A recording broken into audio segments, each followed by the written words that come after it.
Hello and welcome to this chess improvement video in which I will do a game review of a game that I played yesterday against a friend. And during this game review, I will cover how to improve your chess by asking why. And this is an often overlooked area where it can greatly improve your chess. So when you're playing chess or studying, do you often ask why? For example, if your opponent makes a move and it looks kind of strange, do you ask yourself, well, why did they make that move? Which you should do that on most of the moves your opponent makes. Ask yourself, well, why is he doing that move? What did he move that piece to that spot for, and so on. But also when you're studying, it's very important to ask why instead of just blindly following a principle or a strategy. Ask yourself why to follow that principle or follow that strategy. And why is it so important to ask why? Because it gives you a deeper understanding of what you're trying to learn. If you understand the why behind the strategy or principle, it'll just help you remember it a lot easier if you know why you're doing something. All right, let's dive into this game review here. So I played yesterday and I tried to do the hippopotamus defense setup. My opponent, he's still learning. He hasn't played as much lately, I don't think. So maybe he was a little rusty, but he played pretty decent. If I look at the game review score real quick, he had I had an 85.9% accuracy, but he had 73.2. So, not bad. He was in the 70s. And he's still learning chess. All right, let's get into this. So he played e4, a solid, good first move. And I decided to try the hippopotamus setup by fianchettoing both of my bishops. And he follows up with knight to f3, also good. Although usually if your opponent doesn't fight for the center, it can be a good idea to bring both of your pawns out in the center and just take control of the center of the board if your opponent allows you to do that. Why is it good to do that? Because it controls a lot more of this valuable central real estate of the board. And if you control that, you can kind of control the flow of the game more. All right, so moving on, I move bishop to g7 here, which lines up down this diagonal through the center of the board. And my opponent plays e5 here, which the computer says is a mistake. And why is this a mistake? Well, there's an opening principle in which you don't want to move the same piece twice in the opening unless you have a good reason, which usually means to capture something or to recapture. But here it wastes time. Instead, he could have just developed another piece, or the computer recommends bringing the other pawn into the center and just taking control of the center more. But why did he make this move? Probably to gain more space, to put more pressure on the center, and try and stop this bishop from having as much scope. All right, so then I respond with e6, which is a miss, not the best move. So, but I was just trying to get this hippopotamus defense set up by moving both of my pawns, moving my knight, maybe castling kingside. But it says I should have played c5, which once again would have fought for the center and prevented this d4 pawn move. So my opponent here plays bishop to d3. So this is a mistake that beginners make where they want to develop a piece, but they end up developing it in front of a pawn that has not moved yet. So now this pawn is restricted, and because it's restricted, it's now blocking in this other bishop. So the computer says this is a miss, and now the game goes into black's favor here. The evaluation moves into my favor because he blocked in his central pawn here. And he'll probably have to move this bishop again. So that's another reason why this is not such a great move. It blocks your pawn. It moves to a square in which you'll probably have to waste time moving this bishop again. And once again, d4 was the recommended move, just taking control of the center. All right, so I respond with knight to e7, which it says is best in this position. It just allows me to castle to safety here, and it does help control a little bit of the center if I jump this knight up to d5 maybe. All right, so white castles, a good move. I play b6 here to continue to try and fianchetto my other bishop, although the computer says d6 is best, which would immediately challenge this pawn in the center and force white to react to that. So that's why that would be a better move, because it puts pressure on this e5 pawn with the bishop and forces a response from white. All right, so knight to c3 is played, which is a miss. Bishop to e4 would have been better to immediately attack my rook here. So I move here, bishop to b7 to try and fire up towards the center and into the king side. And now the computer says that's an inaccuracy. Once again, it prefers d6 here, attacking this central pawn. All right, so my opponent, Adam, he plays a great move here. So the computer likes this move a lot. It puts white back in the lead. It fights for the center, but more importantly, it attacks this bishop, which is unprotected. And if I were to capture, which the computer recommends, then the knight would recapture and jump into the center here, where it would have more influence, possibly able to jump into this hole on f6. But anyway, he moves here, and I respond with c6. Because I didn't want to trade the bishops. I wanted to try and keep this bishop, which is lined up on his king side. And so I block his bishop. And it says that's an inaccuracy, that I should have just captured.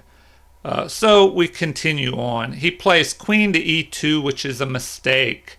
Once again, the computer wants d4, in which this d4 move would push the pawn up, gaining more control of the center, fortifying this e5 pawn.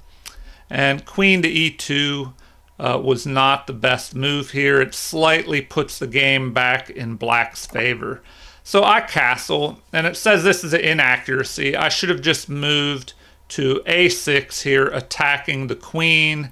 And the queen would have to waste time to either retreat or move this pawn up here, or the bishop even, to block. The computer recommends, let's see, bishop to a6, and then the computer recommends blocking with the bishop. All right, so next we have b3, an inaccuracy. Rook to e1 would have been better, to just develop the rook into this half, well, not open, but into this e-file where the pawn has already been pushed forward and the rook would have more scope. Okay, so finally I played this d6 move, but now it is saying that d5 would have been better. So timing is important. But if d5 would have been played, then it shows capture en passant, queen would recapture, but black would be a little more ahead if I'd played that. But d6 is still an excellent move, it says. So a capture, which is excellent by white, although it once again prefers the d4 move. And queen recaptures is best. And now queen to d3 is a mistake. So here, once again, d4 would have been a better move to try and control the center. Although with d4, let's see, if we go back, it looks like d4, the bishop would be able to capture, the knight could capture, and the queen could capture. Black would get an extra pawn, but lose this valuable bishop. So, maybe it would not be a good idea to capture if that pawn moved here to d4. All right, so anyway, white played queen to d3, a mistake. And why is this a mistake? Well, here it looks like knight to d5 would have been the best move to block this attack on the queen. And then, let's see, it looks like the computer recommends b4. Interesting. And then, a capture of that pawn, but then the rook would be able to attack me, chasing my queen. All right, so interesting computer variation, but in the game, I responded with a capture, which it says that's a miss. I should have moved my knight up to the center, but black is still ahead here after recapture.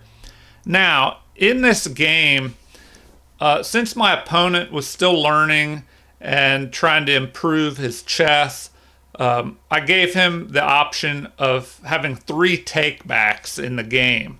So in the game, my opponent played, instead of bishop takes d3, which is best here, he played c takes d3. So why is this a bad move? Can you see the reasoning why this would be a mistake here? So if that is played, white would have placed or left his bishop on a spot where it could be trapped with f5. So f5 would trap this bishop, and then the computer gives the best move as being knight to g5, but then black would be able to capture that bishop.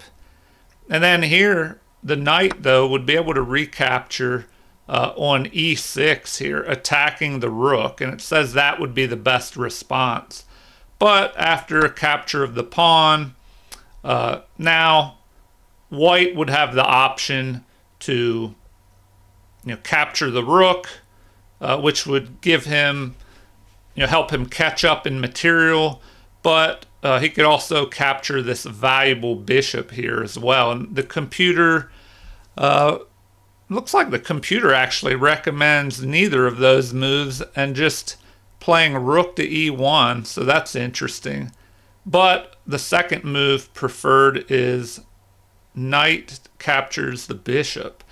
All right, anyway, if we go back, so c takes d3. Why was that bad? Because it leaves an f5 pawn push that traps this bishop here. So I let him have a take back, and he instead, after queen takes d3, instead of capturing with the pawn, now he captures with the bishop, which is the best move. And from here, I play knight to d5, finally, but once again, the timing is wrong. It looks like that would be a mistake, that c5 was a better move. So let's see, why would c5 be better? Well, it activates this bishop, which is blocked in by the c6 pawn. But I play knight to d5, and here I was ahead in material, so I thought, well, I'll just try and trade off material, go after his knight, and just see what happens here. And he captures, which it says that is best, and then I recapture with the best move, capturing towards the center here, instead of capturing with my e-pawn. Now I have 2 pawns in the center to his 1 pawn on these central E and D files. And that can be an advantage. Why? Because you just have a majority of pawns in the center and you can control more with your 2 pawns versus their single pawn. All right, bishop to a3. So it says that's a good move, although c3 would have been preferred. C3, why would that be good? Because it pushes a pawn forward that will be protected by another pawn, and it helps kind of block this half open c-file, which would be a good place to put black's rooks.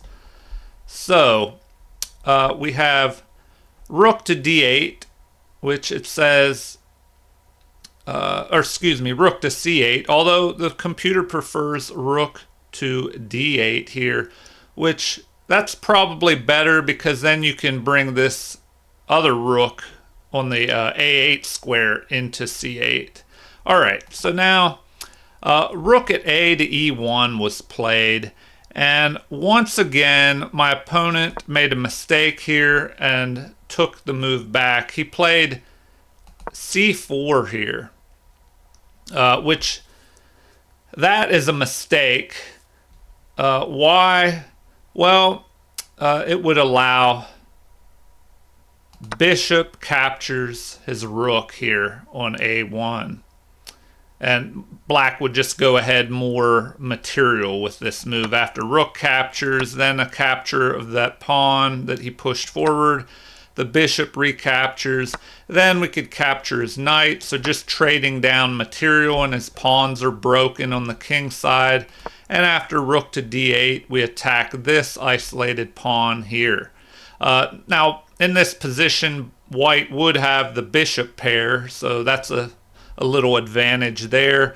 But his pawns are very broken here and would become targets.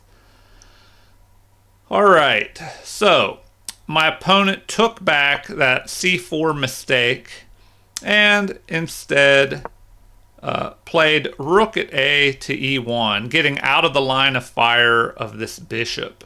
And it says that that is the best move in this position.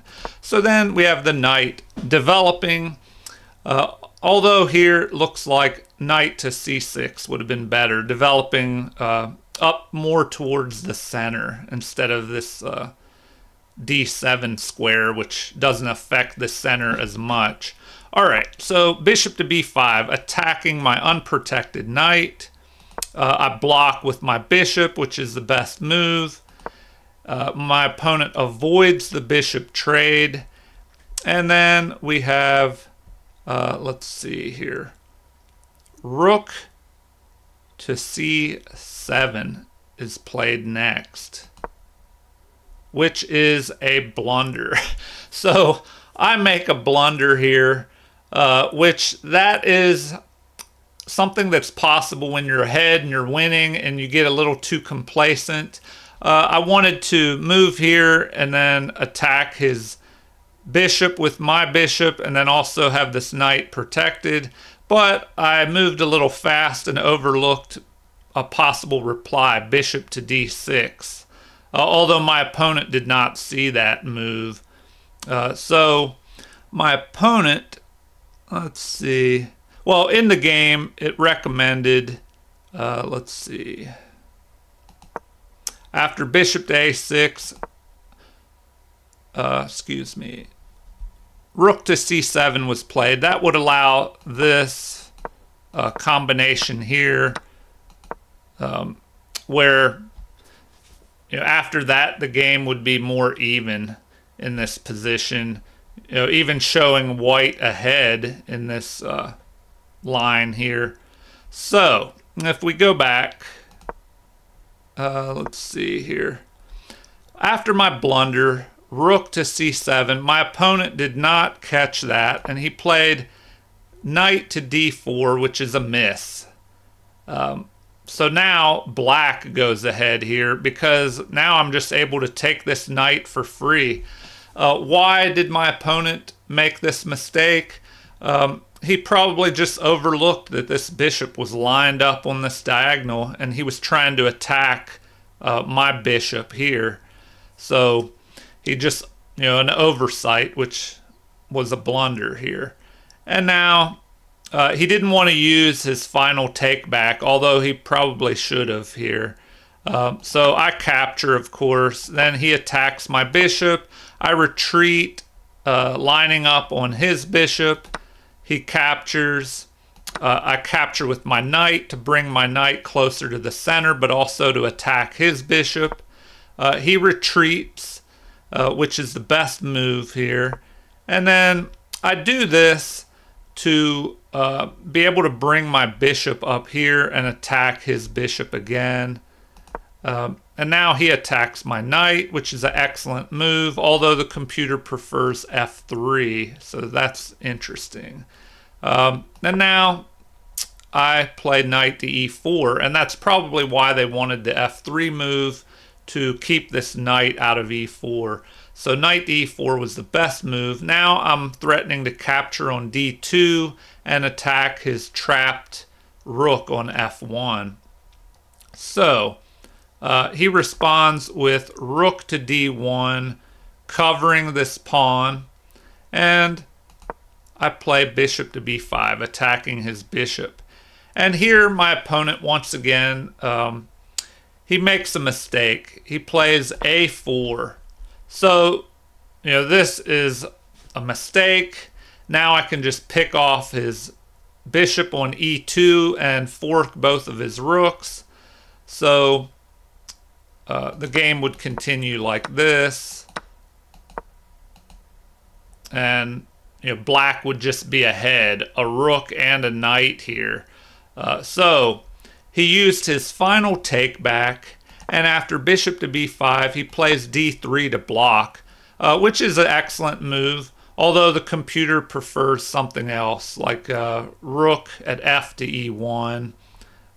So the game continued with my knight capturing here, and now I'm attacking his bishop and his rook in a fork. So he plays bishop to f3, which is an excellent move, although the computer preferred rook to d2 to defend the bishop. And now we have knight captures, bishop captures the pawn and attacks this rook here. And so the game continues with bishop to e2, which is a blunder, of course. So it says bishop to e2 is an excellent move, but rook to e1 is better. But I don't know, white is just too far behind at this point, so the game continues with capture. Rook attacks, and now I double up my rooks. And so my opponent captures here, which is a mistake. f4 would have been better because this allows a back rank threat here. So if my opponent would have asked why I just left my bishop unprotected here, why I didn't retreat, and why I doubled my rooks up here, then he may have found out or seen that I have this opportunity for a back rank mate. And so this is how the game ended. So, overall, my opponent did play some good moves.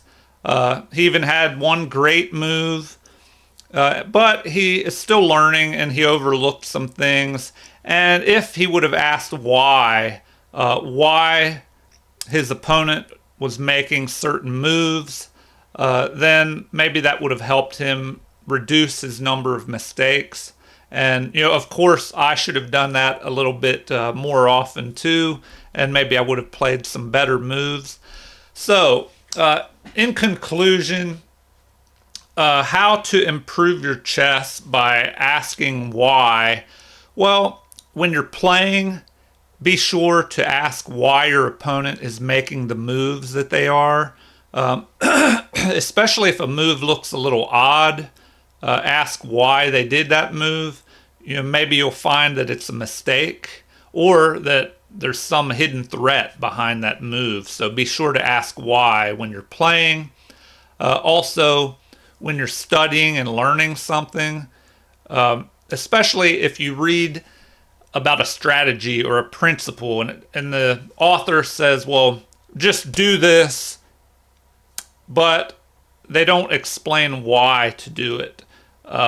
See if you can dig deeper and find out why it's a good reason to do something, because this will just help you get a deeper understanding and a and be able to better learn why there's an advantage to doing that tactic or strategy or opening move, especially if you're learning an opening. Don't try to just memorize moves.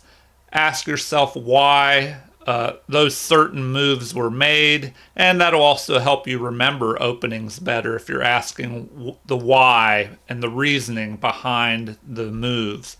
All right, well, this video has gone on for quite some time now, so if you've enjoyed this video, please like and subscribe. Feel free to leave comments or suggestions, and have a great day, everyone. Thank you.